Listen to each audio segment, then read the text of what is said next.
These are some of the things I told my psychologist about that helped us both figure out that I was transgender.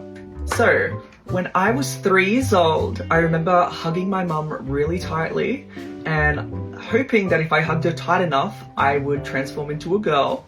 Another memory I have when I was around 3, 4, I remember going down an escalator with my mum at the shops and I was holding her hand really tightly and I just kept saying over and over again, I wish I was a girl, I wish I was a girl, I wish I was a girl, I wish I was a girl. And I remember my mum actually stopped me and she's like, oh, what did you say? I was like, nothing.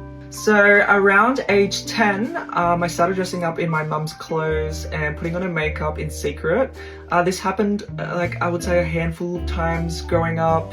And I remember every time I looked in the mirror, I was like, why am I not a girl? Like, why did the universe make this mistake? Like, I acted like a proper diva back then. I would do like my mannerisms and stuff like that. And it just all felt so natural at the time that I was just like, did the universe make a mistake? Like, I just couldn't figure it out. And just to put it in there, I know that all girls aren't feminine and stuff. I think that was just my way of expressing my gender at the time. Like, I do feel like an inherently feminine person. But yeah. So yeah, I dressed up from around age 10 to 19.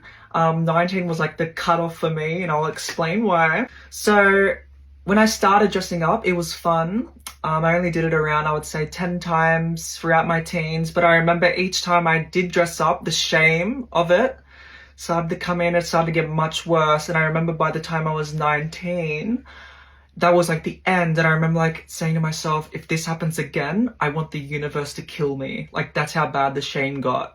So yeah, I completely stopped at 19, and then the next time I did it was at 25, and that's when I told my psychologist everything.